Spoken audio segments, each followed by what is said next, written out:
যখন আমি ট্রেডিশনাল ধারার বাইরে গিয়ে কিছু করার চেষ্টা করলাম, তখন আমার পুরো ফ্যামিলি বা আমার পুরো সোসাইটি আমার বিপক্ষেই ছিল। আর আমার মনে আছে, আমার একটা ফ্যামিলি মেম্বার আমাকে জিজ্ঞেস করছিল, তুই যে এই পথে যাইতে যাচ্ছিস, তোর পরিকল্পনাটা কি বল। আর আমি আমার পরিকল্পনা শেয়ার করার পর আমি যাকে শেয়ার করছি সে বলতেছে যে তোর কথা শোনার পর মনে হচ্ছে যে তোর শুধু কল্পনাটাই আছে, তোর পরি উড়ে গেছে। কথাটা কিছু এরকম ছিল।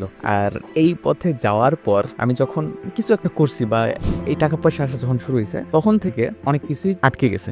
তখন থেকেই সবাই একটু সাপোর্টিভ হয়েছে, একটু না অনেক বেশি সাপোর্টিভ হয়েছে। সোসাইটিরও এখন আমাকে নিয়ে আর কোনো সমস্যা নেই। আমি যে পড়াশোনা ছেড়ে দিয়ে এই পথে আসছি, সেটা নিয়েও সোসাইটির এখন কোনো সমস্যা নাই। প্রথম দিকে সবাই আমাকে যে চোখে দেখতো, এখন আর ওই চোখে দেখে না, বরঞ্চ এখন আমাকে নিয়ে অনেকে এক্সাম্পল দেয়। এইখান থেকে আমার সবচেয়ে বড় লার্নিং এটাই ছিল যে people only care about how many money you are earning. তোমার ক্লাস 5 এ প্লাস ছিল কি ছিল না, জিএসসিতে কি রেজাল্ট ছিল, তুমি কত বড় কলেজে পড়ছো কিনা, এসব আসলে ম্যাটার করে না। আর এটা খুবই কি বলবো, একটা হার্শ ট্রুথ যে দিন শেষে তুমি যেটা আর্ন করতেছো ওইটা দিয়ে মানুষ তোমাকে জাজ করবে, তোমার সোসাইটি তোমাকে জাজ করবে। আমি আপনি বলি, বাট আজকে তুমি বলতেছি কেন জানি না। এনি হাউ, আজকের এই ভিডিওতে এই বছর শেষ হতে ধরলো, তো আমি আমার এই বছর 2024 সালে কি লার্নিং ছিল সেগুলোই শেয়ার করবো আপনাদের সাথে। অ্যান্ড হইতে পারে কয়েক বছর পর আমার এই জিনিসগুলো চেঞ্জও হইতে পারে, বাট এই বছর থেকে আমার নিজের দেখা সাক্ষাৎ বা নিজের এক্সপিরিয়েন্স থেকে যা শিখছি সেই শেখাটাই আমি এই ভিডিওতে বলে দেবো। অ্যান্ড অনেক কিছু ট্রেডিশনালের মতো নাও সাউন্ড করতে পারে, একটু আলাদা সাউন্ড করতে পারে। আই হোপ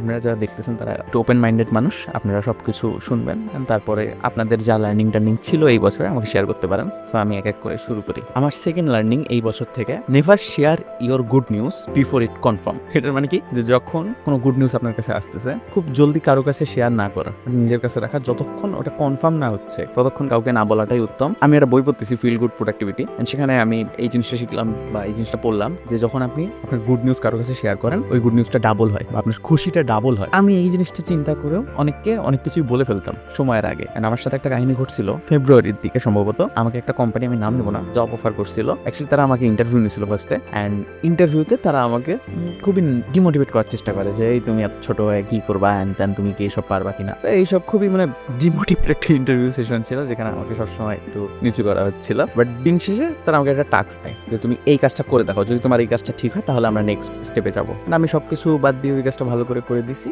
অ্যান্ড সামহাও ওই কাজটা ওদের খুব ভালো লাগছে। এরপরে আমাকে তারা জব অফার করে অ্যান্ড বলে যে পরের সপ্তাহে বা 7 দিন পর তোমাকে আমরা কনফার্ম করে জয়েনিং করাই দিতেছি। এই যে এই 7 দিনের পিরিয়ডটা ছিল, এই 7 দিনে আমি আমার ফ্যামিলি মেম্বার, আমি আমার অনেক ফ্রেন্ডসকে বলছি আমি তো এখানে জব পেয়ে গেছি, হ্যান তেন, এটা খুবই খুশির খবর। 7 দিন পর কি হয়, ওই যে কোম্পানি যে এইচআর ছিল বা যে আমার ইন্টারভিউ নিয়েছিল, সে আমাকে রিচ আউট করে বলে যে দেখো তোমার কথাবার্তা আমার অত পছন্দ হয়নি, তো আমরা তোমাকে নিচ্ছি না। অ্যান্ড এটা আমার জাস্ট হার্ট ব্রোক ছিল বছরের শুরুর দিকেই, যে কি হলো, এত সুন্দর সবকিছু গেল অ্যান্ড দিন শেষে কিছুই হলো না। আর আমি সবাইকে জানাই রাখছি এরকম। অ্যান্ড সেইখান থেকে একটা লার্নিং ছিল যে একদম কনফার্ম হওয়ার পর যদি সবাইকে শেয়ার করতাম তাহলে খুব ভালো হতো। সো কোনো গুড নিউজ বা কোনো সাকসেস কিছু অনেক আগে শেয়ার করাটা উচিত না। আমার এই বছরের learning number 3, starting big is a failure. আপনি যদি শুরুতেই বড় কিছু করে শুরু করতে চান তাহলে একটা বড় ফেলিয়ার হতে পারে। অ্যান্ড এটার প্র্যাকটিক্যাল এক্সাম্পল আমি যদি দিই, আমি অনেক গোল ফিক্স করছিলাম এই বছরে যে আমি আমার ওজন কমাবো, আমি ফিজিক্যালি অনেক ফিট হবো। অ্যান্ড আমি শুরুর দিন একদম সকালে হাঁটতে গেছি, জগিং করতেছি, খাওয়া একদমই কমাই দিছি।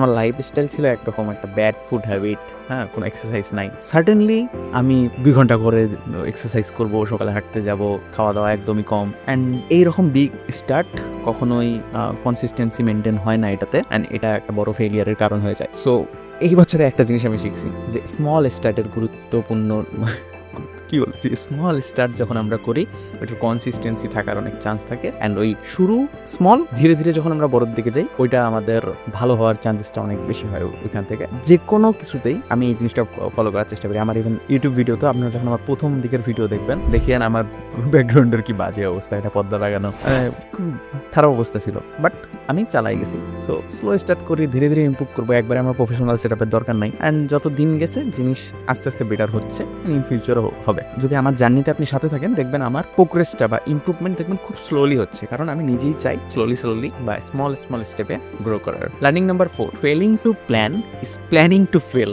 এটা শুনতে একটু অদ্ভুত লাগতে পারে, বাট বাংলায় বললে এরকম হয় যে আপনি যদি প্ল্যানিং করতেই ফেল করেন তাহলে আপনি একটা ফেলিয়ারেরই প্ল্যানিং করতেছেন। আমি যদি প্র্যাকটিক্যাল একটা এক্সাম্পল দিই, যে আমি এই বছরে আমার একটা ওয়েবসাইট ঠিক করব বা আমি নিজের পার্সোনাল ওয়েবসাইটটা সুন্দর করে সাজাবো, এটা আমার প্ল্যান। অ্যান্ড এখানে আমি খুব ভালো করে যদি প্ল্যানটা করি তাহলে আমার ওই জিনিসটা অ্যাচিভ করার বা ওই জিনিসটা কমপ্লিট করার চান্স অনেক বেশি। বাট আমি যদি প্ল্যান করতেই ফেল করি তাহলে আমি শিওরলি একটা ফেলিয়ারের জন্য প্ল্যান করতেছি বা এরকম কিছু একটা হয়। অ্যান্ড এটা আমি দেখছি আমার সাথে সবসময় হয়ে আসছে। আমি যখন কোনো প্ল্যানিং না নিয়ে নামছি আমি ওটাতে ভালো কিছু করতে পারিনি, আর করলেও সেটা খুব আজে বাজে হয়েছে। যেমন আমার ভিডিওর ক্ষেত্রে আমি যখন খুব প্রপার ওয়েতে প্ল্যানিং করে স্ক্রিপ্টিং করে ভিডিও করছি, আমার ভিডিও মোটামুটি ভালো হয়েছে। আর যখন আমি কোনো কিছু করিনি আর হবে এখন, এটা খুব একটা ভালো হয় নাই। আর এটার পিছনে একটা স্টোরি আছে। আমার একটা দাদা, অয়নদা, এনার নাম বলা যায়, আমার দাদা আমাকে একটা সময় খুব খেপাইতো যে কি এত প্ল্যান করে, এত টাস্ক লাগে সারাদিন এইসবই প্ল্যান করে।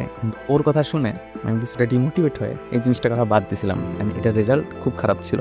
আমি দেখছি যে আমি যদি টু ডু লিস্ট করি বা একটা জিনিসের প্ল্যান করি, ওটা আমি ভালো করে করতে পারি, আর যদি না করি তাহলে আমার ওটা হয় না। সো আপনারা যারা প্ল্যানিং করেন না কোনো কিছুতে, একবার প্ল্যানিং করে দেখিয়েন প্রপার ওয়েতে, দেখবেন যে সব কিছু হবে। আর বাই দ্য ওয়ে 27 ডিসেম্বর আমরা একটা সেশন করতেছি, একটা ওয়েবিনার করতেছি, যেখানে আমরা সবাই একসাথে 2025-এর জন্য গোল সেট করবো। আপনি যারা এখনো জয়েন হননি বা রেজিস্ট্রেশন করেননি, করতে পারেন। লিঙ্ক কমেন্টে আছে, ডিসক্রিপশনেও আছে, কমেন্টেও আছে। লাস্ট প্ল্যানিং আমার এই বছর থেকে, এটা অবভিয়াস হইতে পারে, সবাই হয়তো বা জানে, বাট তারপরেও এই ভুলটা আমরা বারবার করি যে gaining knowledge without action is valueless, learning without action is useless.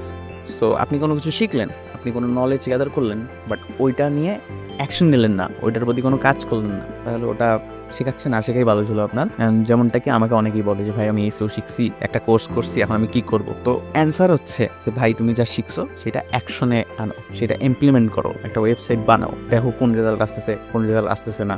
যে স্কিলই শিখেন না কেন, ধরেন ভিডিও এডিটিং শিখছেন, একটা ভিডিও এডিট করে দেখেন কেমন রেজাল্ট হচ্ছে না হচ্ছে। যদি আপনি না করেন, ওই জিনিসগুলো দিয়ে না যান, তাহলে ওই লার্নিং এর কোনো ভ্যালুই নেই এবং ওটা ইউজলেস, বরং ওটা না শিখলেই আপনার লাভ হইতো। এই জিনিসগুলোই ছিল আমার 2024 থেকে শেখা। আই হোপ আপনাদের থেকেও আমি কমেন্ট সেকশনে কিছু না কিছু লার্নিং পাবো। আপনাদের যা লার্নিং ছিল সেগুলো যদি শেয়ার করেন, আমারও উপকার হবে, ইভেন যারা এই ভিডিও দেখতে আসতেছে তাদেরও আরো উপকার হবে। আর আমি সবার কমেন্ট পড়ি, অ্যান্ড এটা আমার খুবই ভালো লাগে। সো কমেন্ট করেন। দেখা হচ্ছে পরের বিষয় হতে পারে। ভালো থাকেন সবাই, সুস্থ থাকেন।